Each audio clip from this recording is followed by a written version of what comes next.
Okay. I used to come here all the time when I was a little girl. Same painting, same room. One year when I was 8 or 9,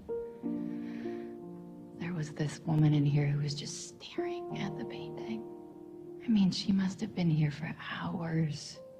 Because I left and I walked around with my family and I came back and she was still here. And I was fascinated by her. The idea that you could stare at a painting for that long.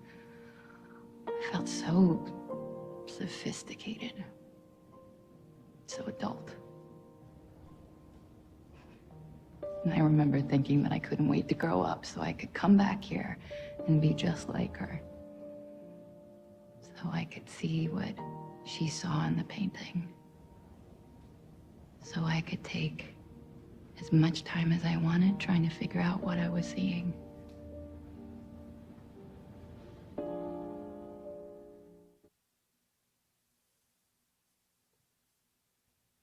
good morning, everyone, and welcome again. It's good to have all of you here. My name is Grindberg, and I've been pastor here now for just 2 years.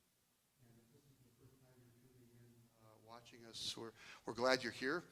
And let me also reiterate something Shelley said. If you're watching on Facebook Live and you happen to be a member of this congregation, even if you're not a member of this congregation, start a watch party. Invite all of your friends. These are strange times and difficult times, and people are looking for answers in new kinds of ways. And I believe that what we have to say here about the life and death and resurrection of Jesus Christ is an answer that supersedes all other answers. So that clip was from a television show called This Is Us. I've shown one other clip from This Is Us. About a year ago, it was on a Wednesday night, and I had just found this show, and I was just hooked by it. And so I found this little clip, I showed it, and then I told the congregation here on a Wednesday night, I said, man, this show is just amazing. And Missy Nelton was in the back, and she shouted out in the middle of my sermon, she said, have you been living under a rock all this time? And she's absolutely right. If you've never seen the show, you got a little time right now. You can't go to the stores, you can't go to restaurants. Binge watch this baby. It's absolutely amazing. It's the story of a family, and over the decades of their life. And it really is quite a fascinating story. This particular scene comes from an episode just 2 weeks ago, which I couldn't keep my eyes dry at the end of this episode. And so Rebecca is the mom, and she's with her 2 sons, Randall and Kevin, and she's facing big things in her life. In fact, they all are. Rebecca has been diagnosed with the early stages of Alzheimer's. And her boys are wanting to fix that in some way, shape, or form. And there's a bit of a disagreement. They're arguing with each other. Randall, he's the responsible one. And he has done all the research, and he's found this clinical trial in St. Louis. And it means that mom is going to have to move there and be there for at least a period of months, if not longer. But it might just save her. And the 2 of them are mixing it up, and it's getting hot. And then all of a sudden, they look around, and they notice that she's gone. She just left. She walked away. And now they're really worried, because she's in New York City. She's by herself. She's walked away by herself. Her memory is questionable, and they don't know where she's gone. And that takes us to the scene you just saw. She's been drawn to this place, a place that she's known ever since she was a child. And a painting, a room in the Metropolitan Museum of Art, and a painting that's in there. And she remembers this woman who, when she was a child, she saw her watching this painting, looking this painting over. and studying it for hours on end. And they catch up with her, and they don't know what to do. So she tells them, you know, life has been slipping away. I've had lots of big things in my life, she tells them. There has been the raising of my children. There has been the death of my husband. And now there's been this memory loss. Seems like every time I go to New York, I keep wanting to come back here, but I can never make it happen. She just keeps postponing it over and over and over again. And now she's facing this, and she can't postpone it any longer. She needs to know what it is that this woman sees. She needs to understand that there's something else going on. Big things in their lives. And all Randall can see and all Kevin can see is their fight with each other. And she says, let's just stop. Let's just, for a moment, just postpone everything. Everything that's so big and so important. Because I want to see what she sees.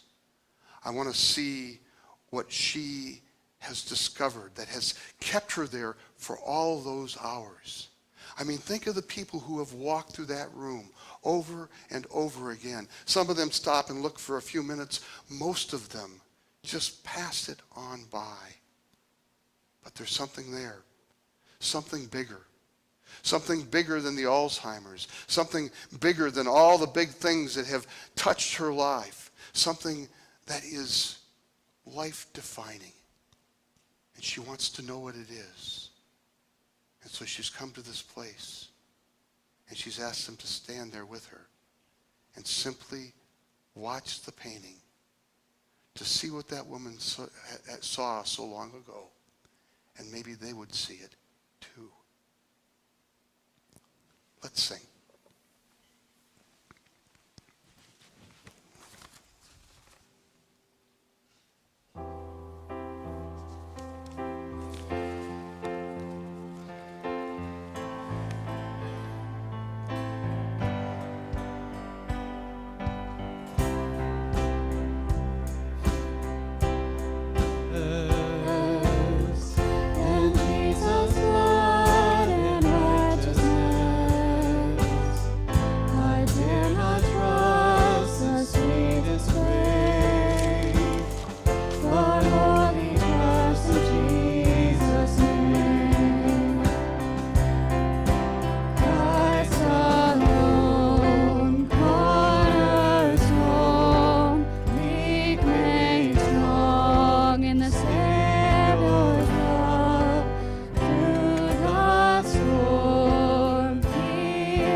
So I thought about that movie or that television clip and what I would say to you today, and especially given this lesson that we have. Jesus has drawn a crowd around him, quite a crowd. They've been following him because they've seen the signs. And it started with water turning into wine. And then from there, it was a boy who was healed of his disease. And then after that, they see Jesus command this lame man, this paralytic, to get up and walk, and he does. And now this. There are 5,000 families.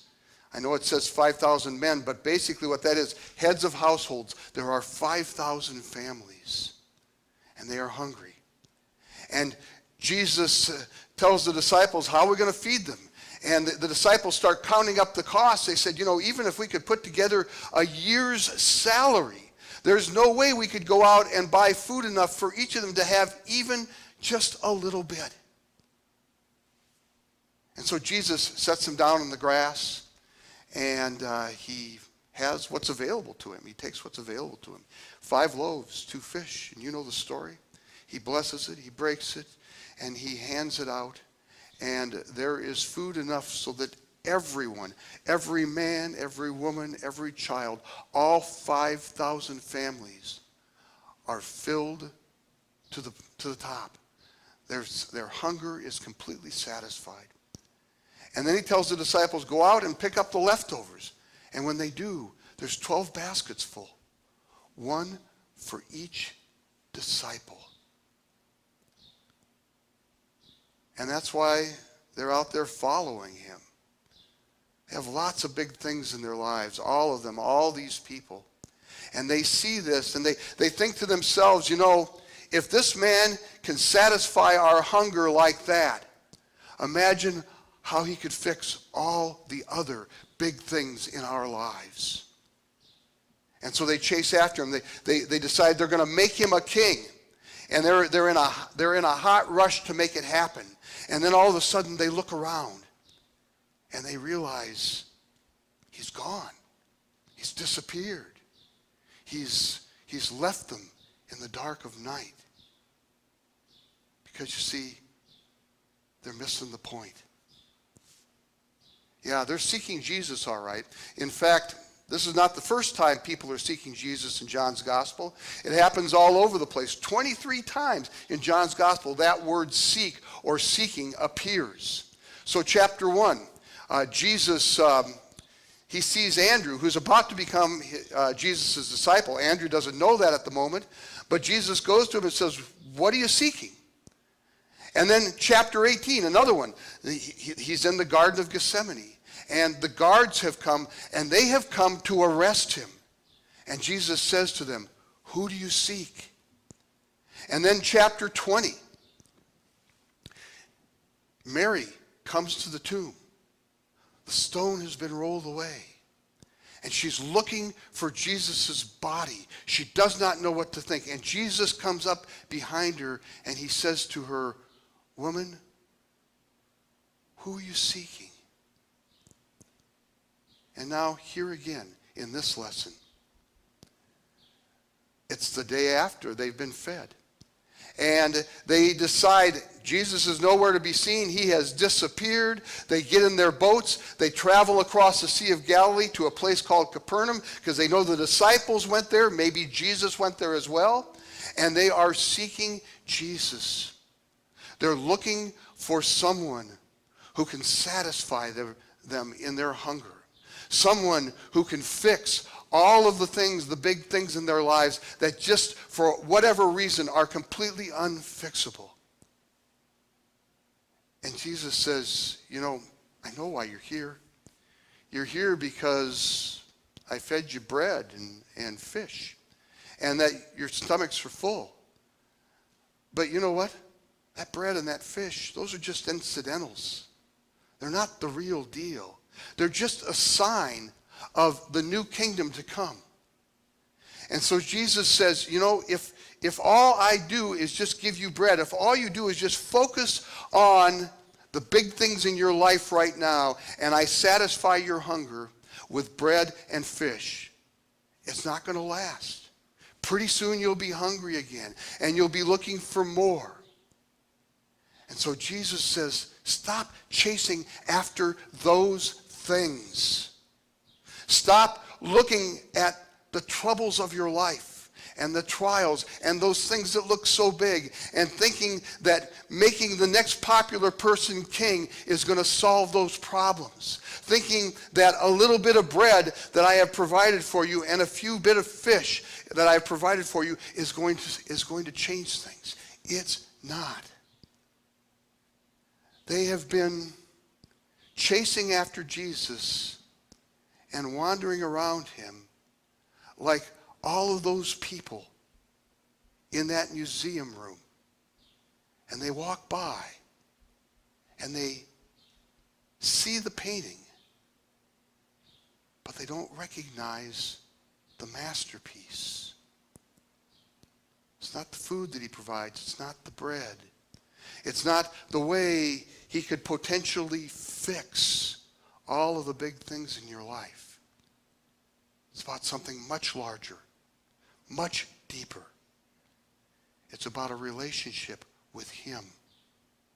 A relationship that once you taste it, Jesus says, you will never be hungry again. Let's sing.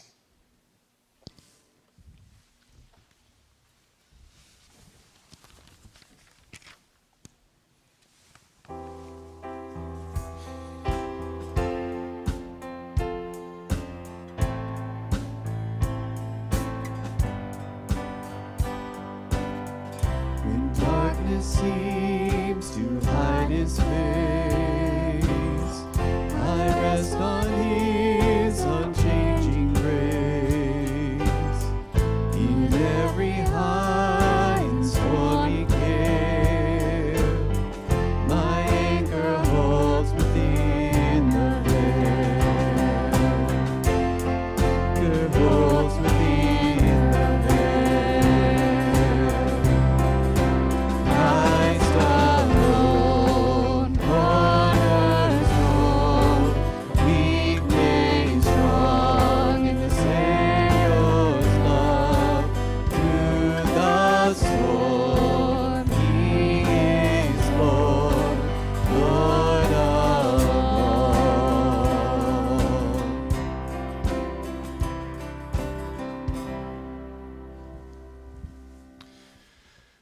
So, my friends, let's just talk about our situation right now. There are so many big things in our world. Big things. And, I mean, we tune into the news, and all we hear about is the virus. And how maybe our leaders can help us through. We're looking for fixes. We're looking for answers. And this thing has literally stopped our world. The world that we've always known. It's stopped it cold.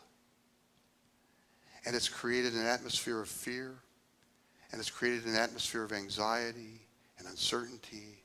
I mean, some people are wondering, how are they going to make ends meet? How are they going to pay the bills? Others are fighting for their lives in hospitals. And I know from personal experience, my son's a medical worker. He's a doctor here in town. That the doctors are worried. If this thing runs amok, there won't be beds enough to handle all of the people who are going to get sick. It has stopped our world and created an atmosphere of fear and uncertainty. And you know something? Just like for Rebecca and that painting, that through all of her life and all of the ways she postponed going back, that painting was always there. So it is for us and Jesus. He's always been there. And you know, some of us have been introduced to him a long time ago by someone who is deeply passionate about him. For others, it may be your very first time to consider the possibility of letting Jesus into your life, making him a part of your world. It doesn't matter where it comes from. Now's the time. Should we postpone it? Should we let it sit on the shelf another day while all the big things of our world continue to unfold and create fear and anxiety?